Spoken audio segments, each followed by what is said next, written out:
Today is August 19th, 2011. My name is Joe Bruckner. I'm a volunteer with the Atlanta History Center in Atlanta, Georgia.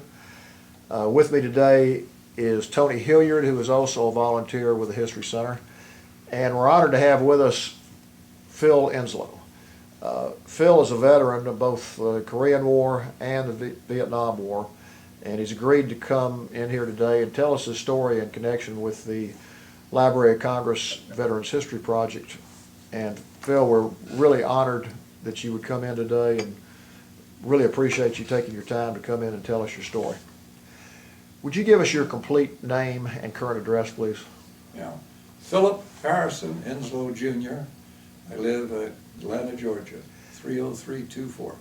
And where and when were you born? I was born in Richmond, Virginia, March the 2nd, 1933. Okay. And tell us a little bit about your upbringing. I'm an Army brat. My father was in the Army. When I was born, he was stationed at Fort Bragg, North Carolina. My mother had gone back to her home in Richmond for my birth. He graduated from West Point in 1923. He was in the field artillery, and as I said, first place I lived was Fort Bragg, North Carolina. From there, we moved to College Station, Texas, where he was on the PMS&T staff, Fort Lewis, Washington, Fort Ord, California, Camp Barkley at those days, Texas, back in Texas, Abilene, Texas, and then World War II. Actually, World War II started while we were in Fort Ord, and then we went to Texas, and then my father got shipped overseas. We went back to Virginia and stayed in Virginia with my mother's family through World War II. After that, my father was a medevac out of China with malaria. Came back after he had recovered. He was assigned to the Pentagon. And so I moved schools from Richmond, Virginia. I went to junior high school up in Arlington, Virginia. And then my father was assigned as the PMS&T at Stanton Military Academy, Stanton, Virginia. So I went to Stanton for 3 years, graduated in 1949. I was admitted, all set to go to the University of Virginia to major in physics after I graduated, but my father got orders to go to Germany. And after discussing it, my parents said, well, why don't I skip a year, stay out of school for a year, and go with them to Germany. And that worked out very well because I was pretty young at the time. I was 16 years old when I graduated from high school. So I went to Germany, and my father was stationed at Nuremberg, a deputy post commander at Nuremberg. And I got a job in AFIS, the Army Air Force Exchange Service, in the headquarters in the Palace of Justice in Nuremberg. Turned out I was the property officer. Young fellow, owned all the property in the headquarters as well as in the Palace of Justice. That's where the war trials had been held. So I owned all those benches and chairs and property in there. Fascinating job for someone so young. I learned a tremendous amount going to work there. Then I was there until I came home to go to college in the summer of 1950. I went to VMI for a year. Then I got an appointment to West Point, so I decided to leave. I told my parents would leave VMI and go back over to Germany and spend some time with them. I went in to resign to leave VMI. I had to talk to the superintendent, and he said, well, you shouldn't leave now. You'll lose all the credit for your courses for this term. And I said, well, they won't do me any good anyway. I go to West Point, they make you start all over again. He said, well, what if you don't make it West Point? I said, I will. And I left VMI. The humorous part of that was after I was in Germany for a while, my father got a letter from the treasurer at VMI. He was scared, oh my heavens, would I owe them more money? And that was, it was a check, a refund, because I had left, and actually they had sold some of my uniforms I turned in and things like that, so it was good. Went to went to West Point, 3 July 1951, graduated in June of 1955. Got married the next day, and married Diane Gormley, whose father, she was an Army brat also. Her father was Airborne Special Forces all the way, and we have 2 daughters and 3 grandsons. Congratulations. Had a number of tours around the Army. I went to Fort Meade, Maryland, where I was in the Signal Battalion. After that, I was sent to graduate school at Stanford, got a graduate degree and Master of Science in Engineering, and a engineer's degree in electrical engineering administration, which is very useful. A lot of business courses in that. I left there, went to Korea, where I was the operations officer, the assistant operations officer for a Signal Battalion in Korea. Ran all of the long lines, communication north of Seoul. I can't get my country straight yet. North of Seoul. Another very interesting job. Many stories in itself on that one. It was quite a challenge at times with that much real estate. Came back from Korea, and I was assigned to the Fort Huachuca, Arizona, the U.S. Army Electronics Proving Ground, where I worked on the project that was trying to put computers into the tactical army, into the field to perform real operational missions. I was there until 1962, when I was sent up to military academy to West Point, to the Department of Electricity, to be the computer instructor. I had the first computer at West Point, a small desk-sized unit. Actually, it was the first fully transistorized computer that had been manufactured in this country. Commercially, it was called a Recomp 2, and of all things, it came out of the Autonetics Division of North American Aviation, not out of IBM. That was a very interesting job there, and I left there for a year and a half, well, a little over a year, 15 months, and went back to graduate school at Stanford, got my PhD, went back to teach at West Point. I was due to leave in the summer of 1966. However, thinking ahead, I had applied for a position as an attaché, in Army attaché in a number of different countries, figuring that I could, my technical background might have an appeal to the scientific intelligence people. I guess it did, because I was selected to be the attaché in Israel, to go there in, well, I think it probably been January 1968. However, before you went there, you had to take 48 weeks of Hebrew, very intensive Hebrew, full immersion.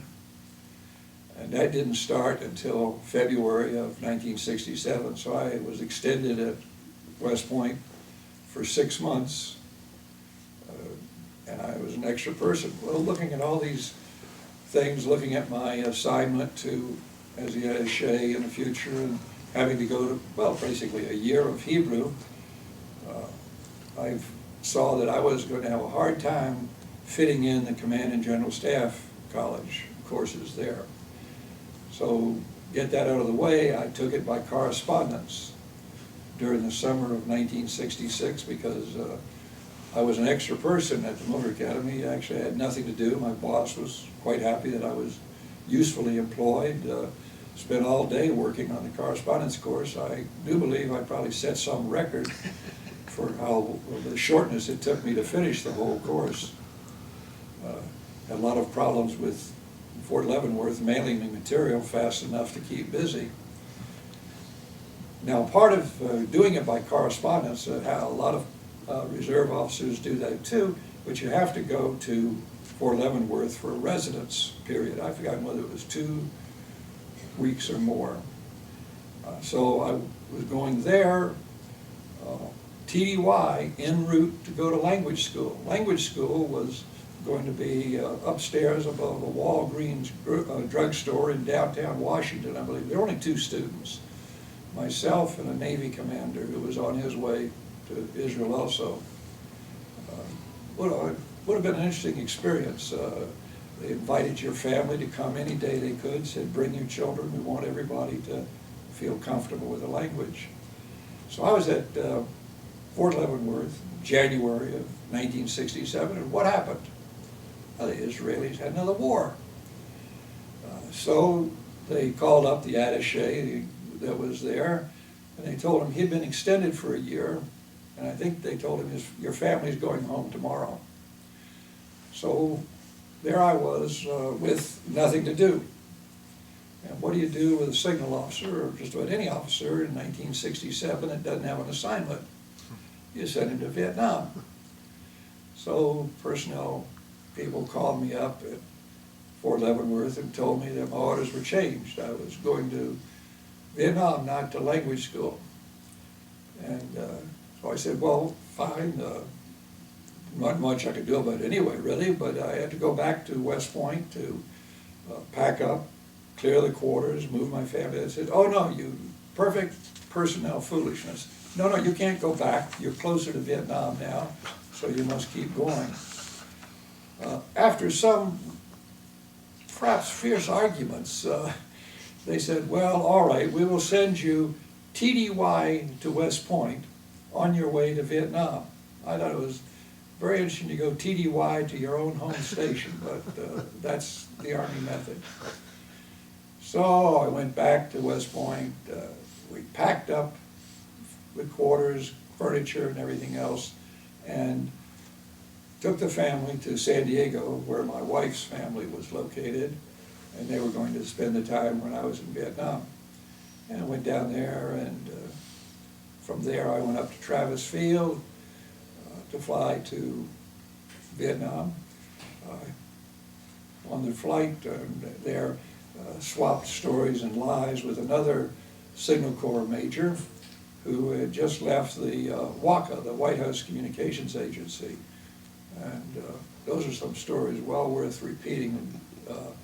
LBJ was the president, and he was basically hell on wheels for communications people, but that's any stories you want to tell us? Get them on the record now. I try to at least cover the things that happened in Vietnam that were a lot of fun. We could talk about these others some other time. Okay. So I was off to Vietnam. I got there, and I was assigned to the 1st Signal Brigade. This is the patch of the 1st Signal Brigade. Well, that's okay, we're going. And I knew the commanding general of the 1st Signal Brigade. I will put it this way, he knew me. He had been the executive officer in the Department of Electricity when I was a cadet. So he tagged me to join his headquarters in the operations section.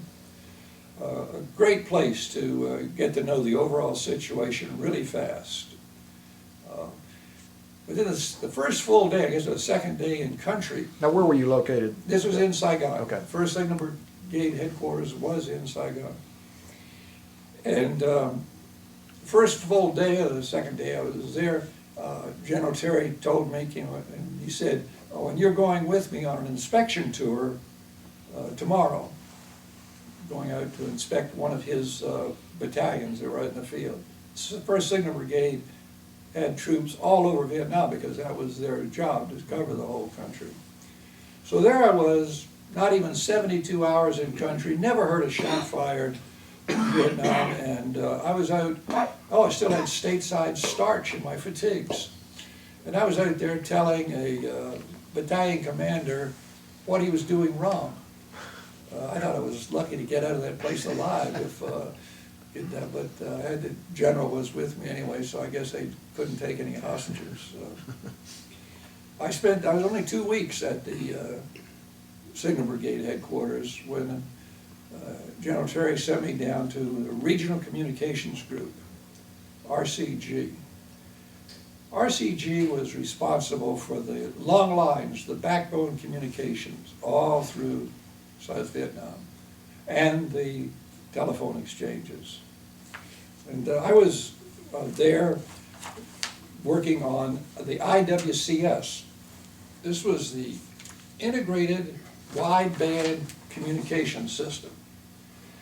You don't need to look at all the details, but the lines you can see, the links covered the entire country from up Da Nang all the way down into the Delta and past that. We had undersea cables as well as radio hops directly into Thailand. Now, this had been built by Page Communications Engineering, a company in Washington, D.C., and they had utilized tropospheric scatter. Now, not to get too technical in things, but this was very important for this business. Troposcatter been used other places, but troposcatter, oops, upside down. The antenna shot up to the clouds and it bounced back down. Well, what did this do? This went good long distances, and it meant that we could get rid of all of these intermediate relay stations. Well, those intermediate relay stations had to be on hilltops, as they're shown here. Some of them were pretty isolated, and they had to be defended. So the Signal Brigade had a large number of infantry troops assigned to it just to take care of the defense of all of those outlying places where there were. But the troposcatter, you probably saw some of these if you were around Vietnam. Yeah. These enormous billboard antennas, I mean, they were big. But that was because they had to bounce a lot of energy off of the clouds. Other places these were used were in the Caribbean to bounce signals from one island to another. Very, very good system. Well, this whole system, the whole IWCS, IWICS we called it, but the Integrated Wideband Communication System, was a fixed plant communication system. Same sort of stuff, same type of equipment too that was used in the United States by the telephone companies to put in the long lines back here, the long distance trunks. Now, that makes a big point that it was not tactical communications. You know, you remember, you've seen these too. Look like antenna farms here, all these little antennas. These were the combat systems. Now, there's a big difference between fixed plant communication systems and combat systems. And the big difference is, how do you hook them together? How do you put in an end-to-end circuit when you have all the pieces to put together? Well, combat systems were designed for simplicity. Every circuit, everything was just a circuit, and it was, you connect the wires together and you had a circuit. You plug it together very quick. If there were any adjustments or conversions, that was all taken care of inside the piece of equipment you were connecting. You didn't have to worry about it. You just plug them together and it worked, that's the way it was designed. Not so for fixed plant equipment.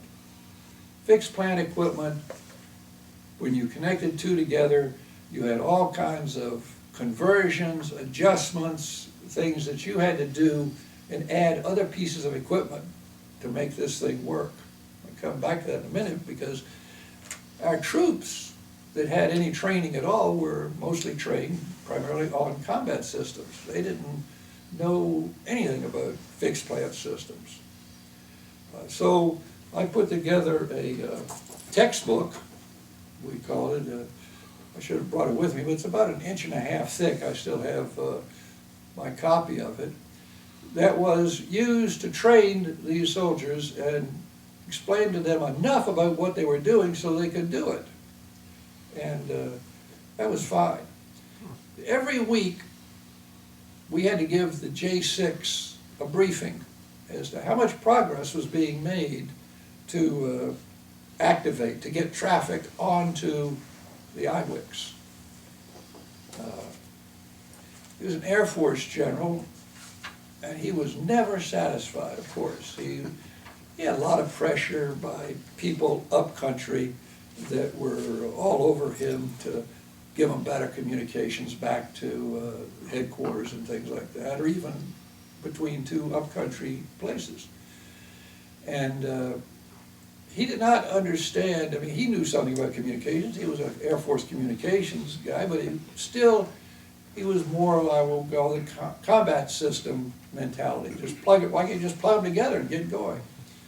Well, I finally had to put together some slides and everything to try to explain to him what was involved.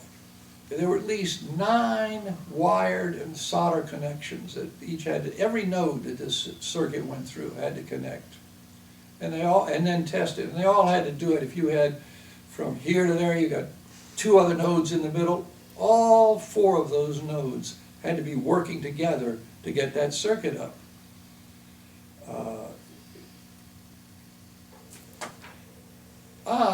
Nor my boss, General Terry, neither one of us liked getting yelled at by an Air Force general, but we got it because he wanted us to go faster. And I checked with other people, we were going very fast for a fixed plant system, the rate we were activating circuits or bringing them up. I tried to lighten things up with some cartoons.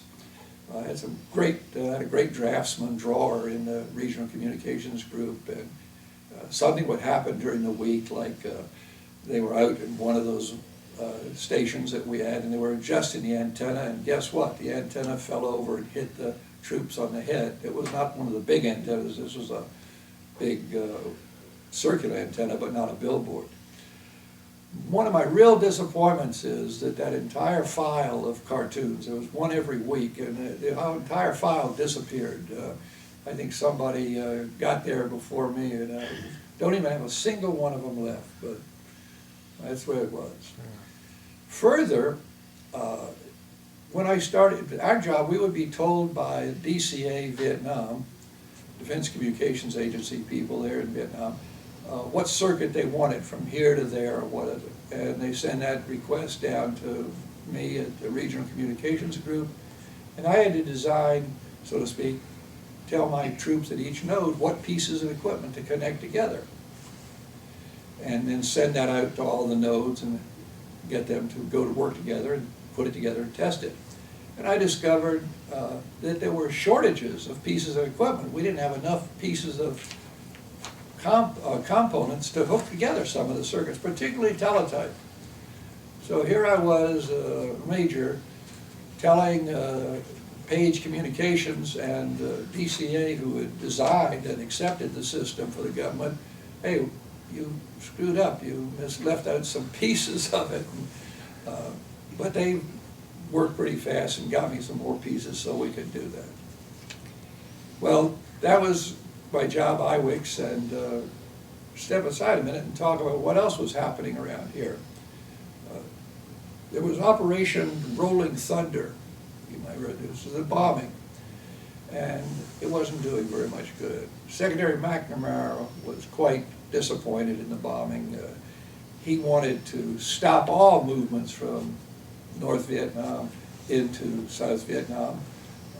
He wasn't after, it was very clear that we were not fighting North Vietnam. The bombing was to stop the movements of supplies down there. How can we do this more effectively? Well, there were some pretty wild suggestions. One of them was create a wide, cleared, totally cleared strip all the way across the country. I don't know how many miles that would be, 100 miles or more. The problem is that cleared strip still had to be defended by troops. And the Joint Chiefs of Staff and MACV did not like that idea at all. They didn't want to put troops tied down on something like that. So it was decided that McNamara had a study group going on and for one of these typical DoD summer study groups. And they decided to give us a design where we would build a wall of electronic sensors. And those electronic sensors would stop the movement of troops. There were two types of sensors primarily used on the trails in Cambodia. One of them was dropped by a parachute. And the whole idea of this one is that the parachute would get caught in the trees, and the sensor would hang up in the trees and listen. It was a very sensitive microphone. Another sensor that was used was, we called it the dart. The dart was shot into the ground, and the only thing sticking up above the ground were these wires, which were the antenna. And this dart, the darts had either microphones on them, or some of them were seismic, could measure the vibration in the earth that was caused by troops or vehicles. Well, what happens after we got the information? Well, the information went from the sensors, where you see the troops and things, went up to an airplane that was orbiting over the area. Not the fighter planes, these were electronic airplanes, just to relay the information back down to Nakhon Phanom, an air base in Thailand, where the control center was. The control center would listen to the sounds, try to decide what they were they important or anything, and then if it was deemed advisable, they would then radio to fighter planes who were orbiting all the time over this area. And remember, these were the trails going through Cambodia and Laos. And they would tell the airplanes, tell them exactly where to go in and bring a strike mission in to Cambodia and Laos to try to destroy whatever it is they heard. Usually, of course, it would destroy the sensors too, so they were continually having to put in new sensors. This whole project had many code names because there were really many pieces of it. Igloo White, I went looking, trying to find it. I couldn't remember the code name that I had run into, but one of the high overarching program that was the Air Force program was called Igloo White, and you may find that written up in the literature. There's a whole book called Wiring Vietnam, which talks about this whole project. Quite something. Well, why am I interested in it? Well, I was tagged by, and I don't remember exactly what happened, who did it, but I know that General Terry was involved again, and he told me that you're now responsible for the long lines communications for this operation, for this project. What did that mean? Well, go back to my picture of the IWCS. The Nakhon Phanom is over here in Thailand. So we had radio, actually direct radio shots over top of Laos into Thailand. And we had undersea cable that went from Vung Tau to Satahip, which is down south of Bangkok on the coast, where there was a Air Force base. That was mostly, though, a B-52 air base, but it was a place where the cable was standing. This project was really hot because it had so much emphasis from Secretary McNamara. One author writing about it described the priority they had. It said, if the project needed 10,000 chocolate cream pies from the Army before noon tomorrow, they would get it with no questions asked. And I'm sure that was it. Well, I had to travel to Thailand to check on what was going on over there. I remember one time I went to Bangkok and went over to the military advisor compound there, and I checked out a Jeep and drove south from Bangkok down to Satahip and the air base there, talking to the people, running the cable, had a lot, and being on the spot was important to get these problems solved. And so I went down there, and then on my way back to Bangkok, I decided, well, I'd get something to eat, and I stopped in a roadside eatery. It was obvious to me that's what it was, even though I couldn't read a word of Thai, not a single letter. And I went inside, and the menu was up on the wall, and it was all American food, GI food, hamburgers, whatever, written in English. I think they were really surprised, though, when I asked them, gee, could I have some Thai food instead? I didn't want a hamburger at all. But it was an interesting trip over there. Another time, I had to go to Nakhon Phanom itself, up where the control center was. That's where all the communications was focused on. That was a fighter base. And those pilots lived very nicely. Their hooches, you know, their place to sleep were pre-made, air-conditioned, plumbing, the whole works. And in the officers' mess there, I had the best hot fudge sundae that I've ever had. Not just the fact that I hadn't had one in a long time, but it was really, really good hot fudge.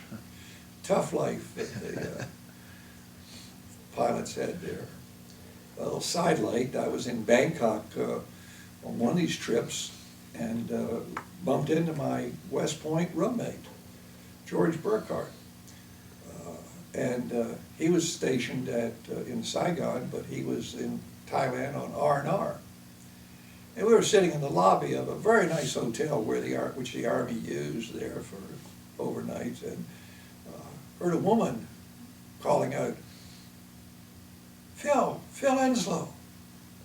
I jerked up, looked around, who was calling me, finally identified a very, very attractive young woman who was calling my name with the weirdest, the wildest hairdo you could ever imagine.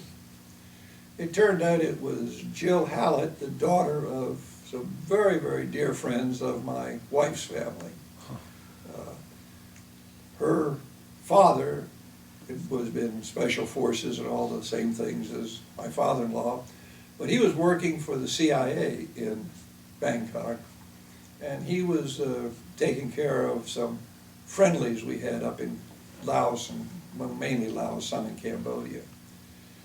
And Jill was there in the hotel because she was part of a hairstyling competition, hence the really crazy hairdo. George and I were really taken. I mean, here we are, hairstyling competition and war. I mean, quite a combination. These trips to Thailand produced one, I'll call it very humorous. Some of the people might not have felt that way.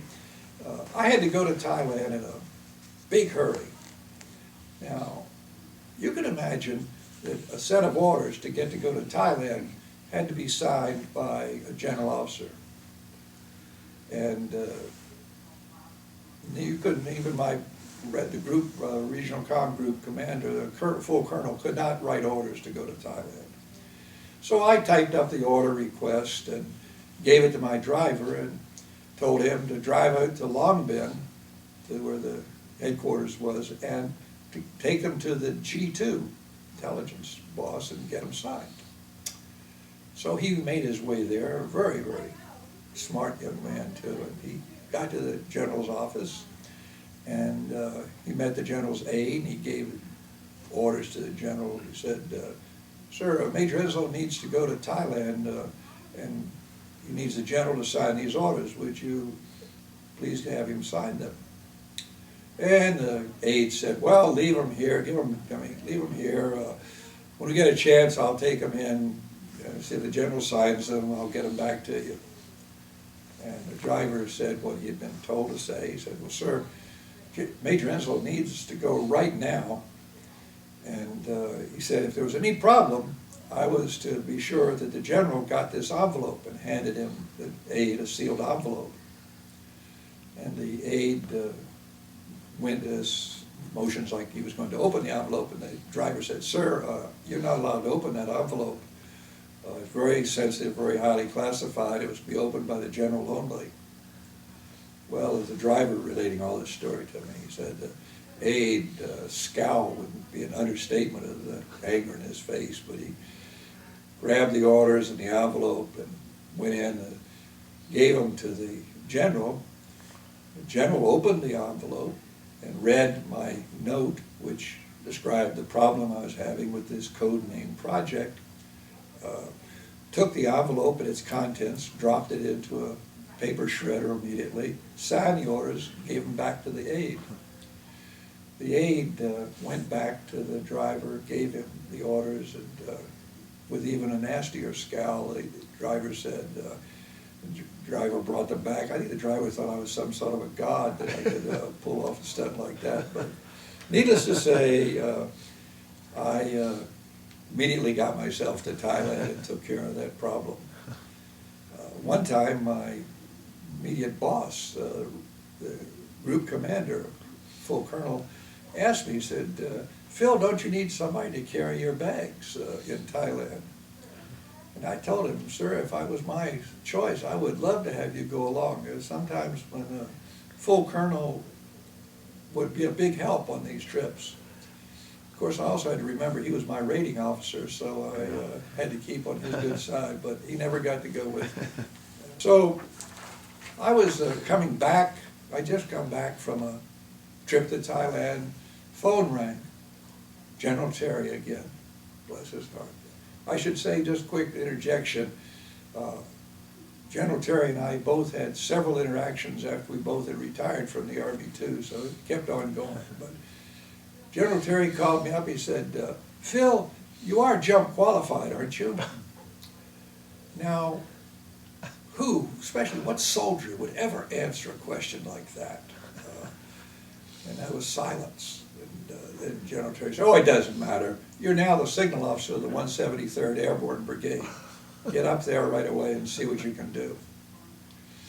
Obviously, I moved pretty quick. I joined the 173rd October the 17th, 1967. Were you jump qualified? I was jump qualified. He did remember that properly. So I went up there, and Brigadier General Leo Schweitzer was the brigade commander, not Schweitzer, but Schweitzer. And he was, well, the 173rd had been in some really bad fights during the summer before that. And he was known for relieving unit commanders that didn't come up to his desires, his expectations. One of the brigade staff officers told me the story that the general would go out in the dark of night, pop a black smoke grenade, and the next day the unit commander was gone. The average life of the signal officers who had preceded me was extremely short.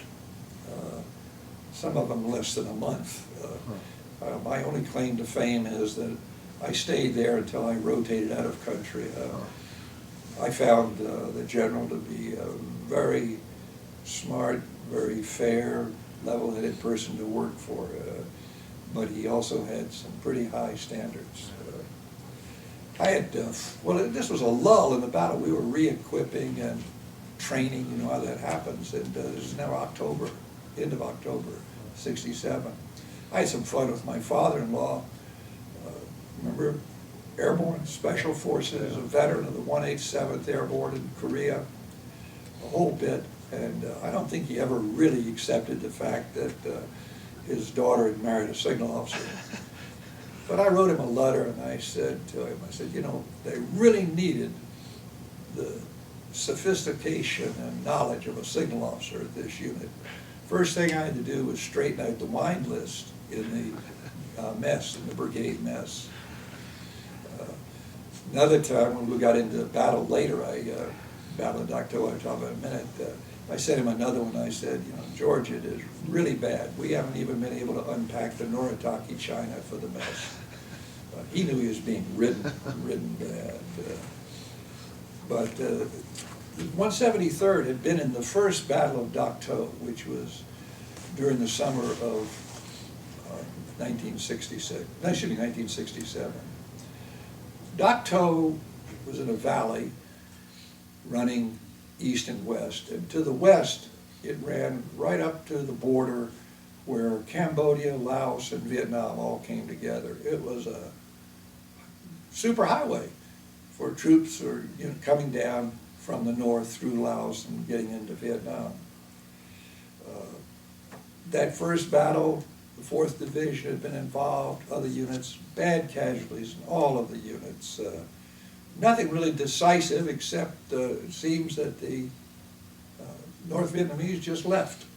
And so we left also, went back, as I said, to re-equipping and things like that. So in October, late October, our intelligence picked up a lot of information about North Vietnamese, or what PAVN, P-A-V-E-N, or P-A-V-N, People's Army of Vietnam units being increased and brought into that valley. And one direct mission they had was to destroy a brigade-sized U.S. unit. We had very good intelligence on that. We had a defector from one of their units who was giving the information. So they started Operation MacArthur in November. Many of the same units were there. This became one of the hardest, fiercest, bloodiest campaigns in Vietnam, the whole Vietnam War, believe it or not. Been a lot written about the Battle of Dak To. I'm not going to give any history lessons or try to say anything else. A little bit about the real estate and such. Just quickly, this is myself. This is the Dak To airfield, and here you see the border, Laos and Cambodia. The valley just ran through that road, where they see that road. The real battle were for the hills that were surrounding the valley. Each of these hills was a really big fight in itself. Particular one I want to talk about is Hill 875. But first, understand what was happening. This was building up very quickly. The troops were moving in, and in the parlance of the military tacticians, strategists, this was known as a meeting engagement, same as at Waterloo and some of that. A meeting engagement, meaning troops were coming onto the battlefield piecemeal and being committed as soon as they got there.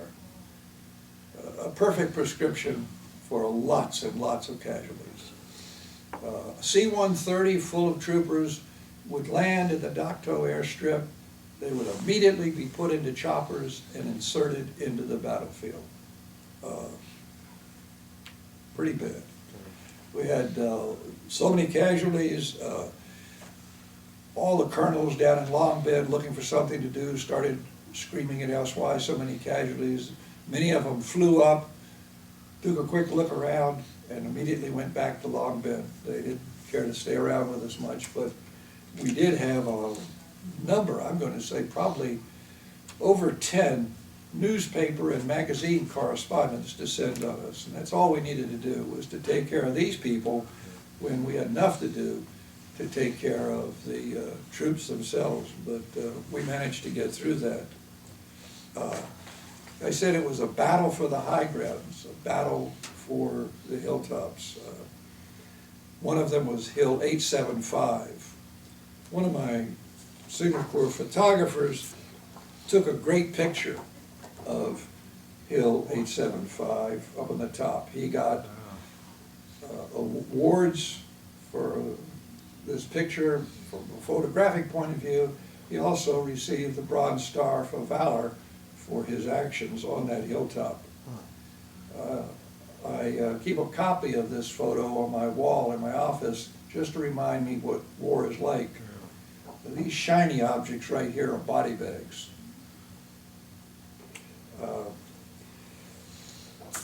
Hill 875 also produced one of the worst friendly fire events in Vietnam. Marine Corps fighter bomber dropped two 500-pound bombs into the perimeter of the 2nd Battalion of the 503rd. I have to look, make sure I get these numbers right, the units. It was the 2nd of the 503rd. Quite a few casualties. I remembered the battle was horrible, and I'll give you some more things about how bad how I got close to it. But I went back and checked just to see this, and I will revert to my notes here. The 2nd Battalion of the 503rd Airborne had 87 killed, 130 wounded, and 3 missing. These were the battalions that were on 875. The 4th Battalion of the 503rd, 28 killed, 123 wounded, 4 missing. You put all those together with a few other losses, and that represented 1/5 of the total strength of the 173rd Brigade. It was pretty bad. The large number of casualties just overwhelmed the triage and evacuation system for wounded. This was brought out to our attention by a congressional message sent to the brigade commander. The essence of the message from the congressman was, Mrs. Jones called me this morning, very, very upset. She had received notification from the Department of the Army that her son was missing in action. But how could that be? Because she just talked to her son the night before from a hospital in Hawaii. What was happening was that the troops were moving through the evacuation pipeline so fast that the paperwork, the records that should tell us where they were not being kept up with them. You know the rules, if a troop was unknown, missing for 72 hours, he had to be reported to the Department of Army as missing in action, which of course immediately went up very fast through the whole system. So we were reporting people missing in action where we now knew they were sitting in hospitals, sometimes all the way back in the States. Trying to clean up the mess, we sent sergeants from each of our units that we could spare. We sent them along the trail that they had gone through, the wounded had gone through, and end up in the hospitals and the wards, walking through the wards trying to find anybody that belonged to the 173rd. What would really happen was that a wounded would come into the brigade aid station, the doctor look at him quickly, says, get him on that chopper, send him to Pleiku. He gets on Pleiku, another doctor looks at him, says, get him on that C-130. The engines were turning, that plane was on its way to Tan Son Nhut. Then they just go all the way through that, just not even a moment stopping for paperwork, which was fine. Yeah. But it did cause a certain amount of trouble later on. So one afternoon, another story, fighting was really fierce, and but I had to do some paperwork. I remember I was sitting at a table or something doing some paperwork, and one of the officers from the Brigade Operations Center, Tactical Operations Center, came over, said, quick, come, you've got to hear this. I didn't know what was going on, so I followed him back to the Brigade Operations Center, and there I quickly discovered that the item of interest was the transmissions, the conversations going on over the brigade command net. And first thing I heard was something like, Bluebell 6, this is Red Dog 6. Bluebell 6, this is Red Dog 6, over. That was the brigade commander, Red Dog 6, trying to get one of his battalion commanders on the radio, Bluebell 6. The next transmission we heard was, Red Dog 6, this is Skipper 22. I asked you to please keep quiet. I'm trying to adjust this equipment. Now would you please keep quiet? This was a sergeant out on some hilltop adjusting an automatic retransmission equipment, and he has to have silence while he's doing that. Now, he didn't know he was talking to a brigade commander or general officer. The general was quiet for a very short time, and then again, Bluebell 6, this is Red Dog 6. Well, over. Back came Skipper 22. Red Dog 6, this is Skipper 22. I told you to please keep quiet. Now would you just shut up? Oh, and the exasperation of the sergeant, I know later found he was a sergeant, but the exasperation of the soldier that was very clear in his tone of voice. Very shortly thereafter, then it came and said, "This is Skipper 22, this network is now open for traffic." Every afternoon we had a briefing for the general. Tell him, we went over the events of the day, plans for the next day, etc. And at the end of the briefing he said, "Major Enslow, would you see me after dinner?" Well, all the officers in there had been in the operations center hearing this exchange. They all knew what was going on. They said, "Well, tomorrow we'll have a new signal officer, or at least Major Enslow will be gone."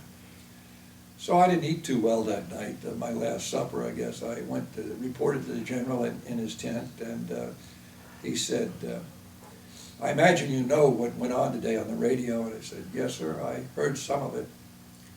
And he said, "Well, I wish you would send my apologies to that soldier. We were all very tense, trying to communications, the battle going on. And I know he was just trying to do his job in some very difficult circumstances." And I said, "Yes, sir, I would be sure that he heard that." And he said, "I really sincerely mean that." And I also pointed out, "Well, I don't think he knew, sir, who you were transmitting." And he said, the general said, "Well, I didn't think he did." And that was the end of the matter. It was gone. General then wanted to discuss some other problems in communications with me, and particularly wanted to ask, was there anything I could do to help make his ASA unit, the Army Security Agency unit assigned to the brigade, more productive. They didn't answer to me. They were just really directly supporting the general himself. I told him, well, I had an advantage there. The boss of the ASA units, Colonel Flash Gordon, was an old friend of my wife's family, and I'd talk to Colonel Gordon and see what he could do. And so we parted on very good terms. The rest of the officers were very surprised to see me at breakfast, and I just didn't have a word to say about it. I was glad to be there myself, I have to say. Well, I mentioned these colonels coming through, and anything they could do to try to help us. Well, what's the one thing they could do? They'd give us more troops. I mean, that was true. And they would attach battalions. They would, for operational control, they'd grab a battalion of the 4th Division or wherever they could find it and slam it over to us under operational control. At one point, I think we had 22 maneuver battalions in the brigade. That's bigger than even a big division. The span of control is unreal. The general decided the only way he could do anything effective was to split it up. So he formed another task force with a full colonel who was the deputy brigade commander. And he got about 11 battalions, and the general took the rest of them. Well, that's all well and good. That kind of solves the span of control problem. He wasn't 22, now you had 11, which is still too big. But it didn't solve my problem as a signal officer trying to communicate with that many different headquarters, and also equipping another brigade command post.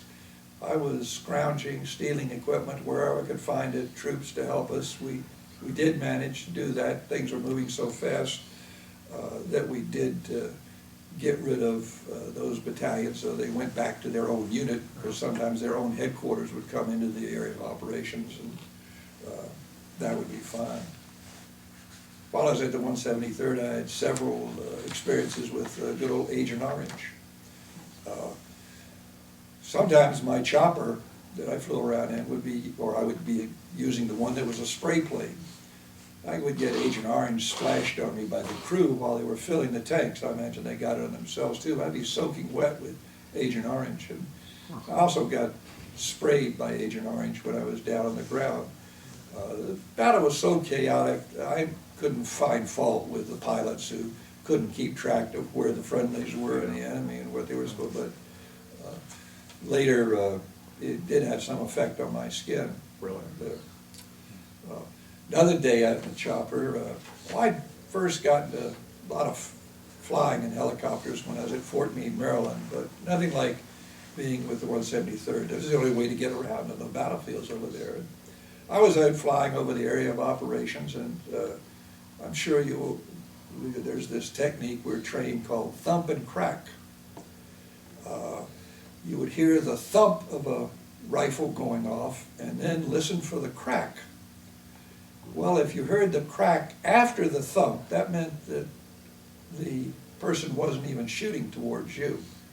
It was close enough to hear the crack, but if you heard the crack and then the thump, you get worried because they were shooting at you. So we were up in the chopper and we heard the crack and then a metallic ping. Later we landed, we found it put a hole right through the chopper. Fortunately, it missed anything really critical in the chopper, so we stayed up.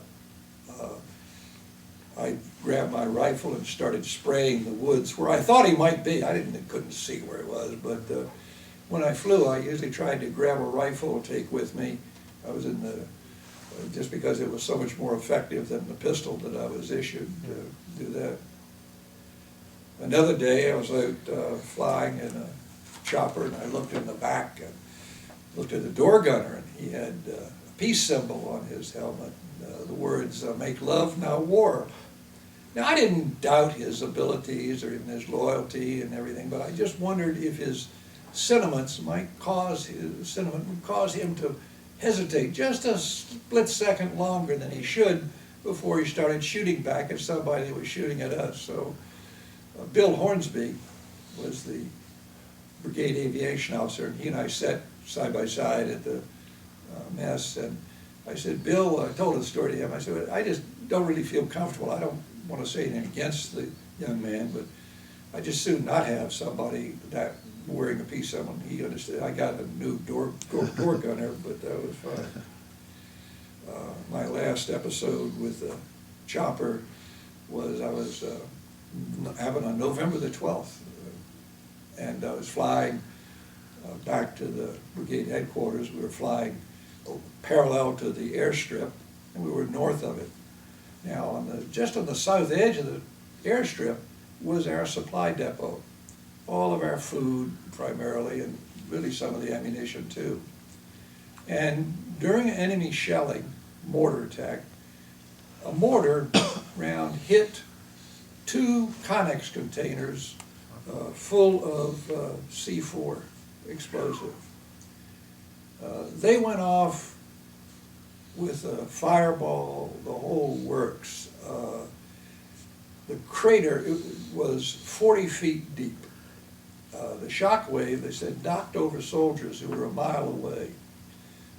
We were not even that far away in the chopper, and I know the plane just blew sideways for, 100 feet or more. I thought I had a good pilot. I was really impressed after he maintained control after we got hit like that and shaking the plane up so much. My ears rang for my right. I was sitting in the co-pilot seat, so my right side was towards the explosion. And my right ear is still much, much worse in hearing than my left ear from all that. At least the VA said that my tinnitus, anyway, the ringing in my ears, was combat related. But aside from that, we lost all our food. Now, I used to wonder about my father-in-law and other people, why they really had this hate, I'll call it even a hatred of Spam. Well, when we started having Spam and cheese grilled sandwiches 3 times a day for several days, I found out why. You get really tired of it very quick. As I mentioned Bill Hornsby, Bill was sitting next to me, and the day I remember at lunch, he talked to the soldier. He said, gee, can't you find us some, how about some beanie weenie? Well, that night the cook had roasted up some Vienna sausages and some beans or something, so Bill got his beanie weenie, but we didn't have regular food supplies because all the transport was being used for ammunition. The food we had was not at that high a priority to get new food. That's the way it goes. R&R was a big event, of course, in Vietnam, and even with the battle, we wanted to keep the R&R schedule. And I had been on the list for some time with arrangements made to go to Hawaii in November, and that was going to come and pass. But the brigade did not really let go of you. I remember that once when Bill Hornsby, poor old Bill, I pick on him all the time, but he was in Hawaii with his wife, and the general said, asked me, could I get him on the phone? He wanted to talk to him about some very critical aviation matters. I managed to do that. May have pleased the general. I don't think I made Bill too happy to track him down when he was in Hawaii with his wife. But when I was getting ready to go to Hawaii, of course you had to get your shots checked. I went over to the brigade aid station, and I was there, and incoming choppers with wounded, and the doctor there, the captain, he yelled at all of us standing around. Hey, you get busy. Get over there and get those wounded. Get them into the tent. And I fell to, like everybody else, and grabbed a soldier, picked him up actually, and brought him into the tent. And doing that, these were really some bad ones, been extracted from the jungle with jungle extractors, really, just pulled up through the bushes. And after the big rush had gotten over, the captain found out who I was and such, and came over, apologized for yelling at me, much less putting me to work. I said, wait a minute, this is your bailiwick, this is your place. I did what I could, but I hope it could do more. But it was, drives home that point. You really get up close and personal when you do that. Well, I finally made it to rotation time. I came out of Vietnam, went back to Travis Field. I followed the standard procedure. I changed into civvies at the first chance I got. I had one set of civvies with me. This was still when the public was not very respectful of the soldiers coming back, and I didn't see any reason to antagonize them or put myself in any position that might get in trouble if I tried to do something back at them. I went down to San Diego, joined my family, and we went off to Disneyland, a great break before I went to my next assignment. All things came back from Vietnam, and I was assigned to, get this long name, the U.S. Army Computer Systems Evaluation Command. And we did just what the title says. If there was a unit or organization in the Army that wanted to buy a computer, we worked with them to write the specifications. We put the specifications out for bid. Then when the vendors made their proposals, they came back and we evaluated and decided which one was the most cost effective, and told the Secretary of the Army which system he should buy. Now remember, this is when computer systems cost $7 to $10 million each. So it was important to do that. I'd been there for a while when I was transferred to the Office of the Assistant Secretary of Defense for Systems Analysis. I was assigned to the Command, Control, and Communications Division, or Command, Control, Communications, and Intelligence Division, I should say. And our job was to perform budget review and do analyses on projects and spending, give recommendations to the Secretary of Defense as to what he should do about the funding. In our division, I won't say controlled, but we had budget review over about $6 billion a year in the budget. Keep us very busy at sometimes. A little sidelight, I wondered how I got this job. I'd never asked for anything like that. And I read my orders again, and it said, officer is a member of the informal ORSA program. Operations Research Systems Analysis. And the position I was in was pegged for an ORSA officer, so I checked around and I found that informal meant against your will. I had specifically said that I did not want to be in the ORSA program. I later learned that the officer in personnel who thought up this idea of the informal program got the Legion of Merit for making the program such a big success with so many officers in it. I misplaced awards, I must say. There was an interesting tie back to Vietnam from my job there. We were looking at all projects all across the services, and particularly spending a lot of money for communications. And since I worked for the Secretary of Defense in that job, I mean, I was still a green suitor, but I was not allowed to look at the JCS war plans, which of course, if you've been around the Pentagon, those are the purple suitors. But so I needed somebody to perform a study for me so we could look at this overall communications procurement for all of the services. And I discovered that General Van Harlingen, who had replaced General Terry as the Signal Brigade commander, had just retired, and he was locally. And I got in touch with him, and make a long story short, I hired the general as my consultant.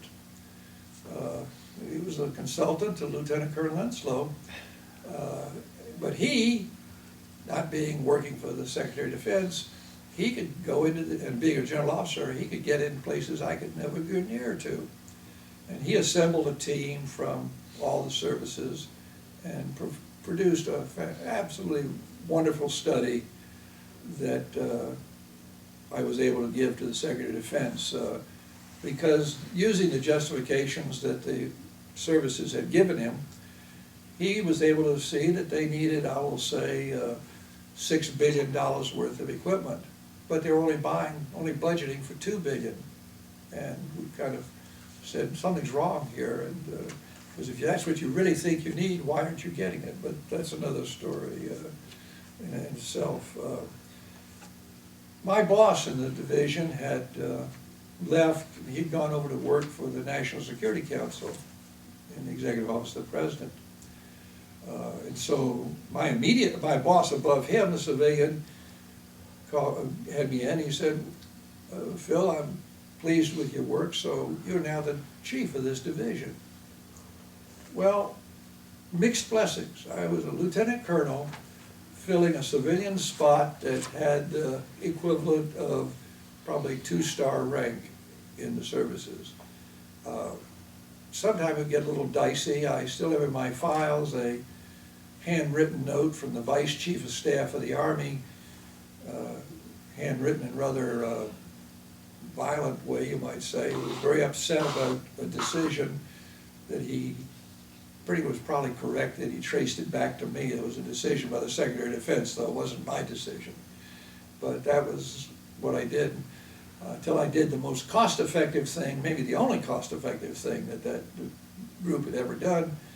There had been a reorganization in the Office of the Secretary of Defense. There was a new major organization looking at communications, command and control, intelligence. I proposed that they also take over the budget review and analyses that I'd been doing. That was agreed to, so I just abolished my office, my whole division, and nowhere to go. So my previous boss, who had gone to the National Security Council, had me come over to the National Security Council, and I was responsible for putting in place the first computer in the National Security Council. Actually, it was the first computer in the Executive Office of the President or in the White House. They had had nothing up until then. That produced a lot of interesting stories. And what year was this? Oh, that would have been 1970. Okay. Yeah, something like that. 1969, 1970. And then they formed a new organization in the Executive Office of the President called the Office of Telecommunications Policy. And I was assigned there, where I took over national policy for data communications and computer networks. So that was where I stayed for several years, so I was able to escape from Washington. I went to London, England, or to the U.S. Army's European Research Office, or sometimes called ERO, European Research Office, U.S. Army, where our job was liaison with all the scientific engineering communities that might take a job in science and engineering around all over Europe. I had the electronics area and the computers, data processing areas.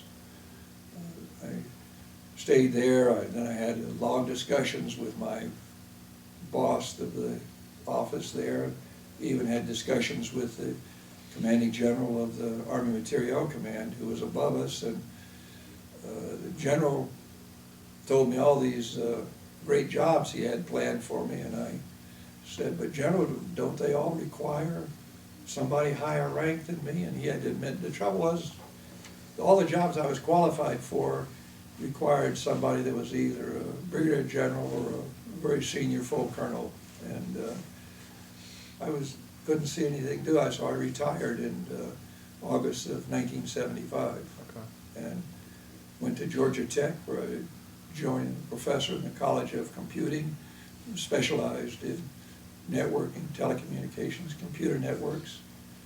Retired there in August of 2000. I looked at the calendar, and around 1999 I said, gee, I've been working by 2000, I mean, I've been working, supporting myself, partially or wholly, for 51 years. I can retire. I can actually get 51 years of retired pay. Some of it was pretty small, but it all added up very nicely, so I retired. And that was it. Thank you. I tell you, you've really got an interesting story. I want to go back, way back, and just see if you have any recollection of, you would have been about 8 years old then, but when Pearl Harbor was attacked. I know you were born in 1933, so you would have been, I guess, 8 or so. Do you have any memories of that? Very vivid memories. We were at Fort Ord, and actually the whole family, we were at a USO show, Bud Abbott and Lou Costello at Fort Ord. And I remember one of the scenes and one of the acts, Costello was coming down a sheer cliff in a Jeep. He was actually being held back by a rope, so he was safe. And in the midst of the program, they made an announcement, all officers report immediately to their units. And that was Pearl Harbor. Wow. That was, it was a Sunday, it just happened. We lived in Carmel, which in our house was nothing between us and the water, 100 yards from the beach. We had blackout the house with blankets over all the windows. You were told to always have your car with a full tank of gas and a good supply of money and blankets and clothes that you could evacuate instantaneously from that location. Christmas 1941, my father was in a field artillery battery, and they went up to Sacramento, and I believe it was the Norden bomb site factory they were defending as anti-aircraft fire. They dug a deep hole and sank the trails of the 105 howitzer deep enough in the ground so that the tube was pointed straight up. They had timed fuses on the rounds they were going to fire, and if they heard any airplanes, they were to pull the lanyard, fire vertically, and they would go off up there somewhere, hopefully hit the planes. But that was the only round they would ever fire, because the force of that recoil going perpendicular, in other words, it wasn't just would take the slide, howitzer probably just slam it into the ground. It would have destroyed the howitzer. Yeah. Fortunately, they didn't hear any airplanes. So, but now, of course, after that, I do remember all the things that went on in Carmel while we were worried about that. the Jap sub surfaced off of Santa Barbara, saw, and shelled some oil fields. We got even more nervous at that time. Yeah. Wow.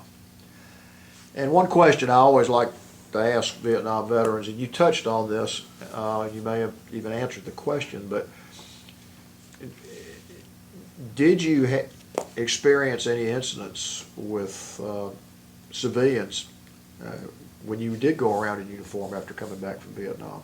Because there are all sorts of stories of harassment by certain people. I know you said you wore civilian clothes when you first got back. Yeah, I saw it happening, and of course, civilian clothes can't camouflage a soldier very well. I mean, your haircut and your posture and everything else. But so we were outside. San Francisco Airport was a big place where they would be, and we just went out of our way to avoid them. Yeah. Past that, when I got to San Diego was a enormous military town, big Navy town, and Marines, and so no problems there. But it was still going on, and of course this was still going on. It was 1968. Yeah. It's a mess, wasn't it? Before we finish, is there anything you would like to say in closing, either to people who will watch this video in the immediate future or down the road? No, I thoroughly enjoyed my career in the Army. I think I really enjoyed the tour in Vietnam. It was tough. Some of it was quite nervous at times with that, but when you look back, you wouldn't have given it up for anything. The people you met and worked with. Well, some of those projects I worked on were crazier than the devil, but that's beside the point. It was a challenge technologically as well as that, so I had a lot of fun with that. Tony, do you have any questions? Well, I can't tell you how much we appreciate you coming in here and being a part of this project and sharing your story. I mean, the work you did on communications obviously saved a lot of lives, because you've got to communicate when you're in combat, and you were in combat yourself with the 173rd, so you had quite experience in Vietnam, and both before and after Vietnam. And we, again, not only appreciate you coming in here, but we want to thank you for your service to our country. Thank you.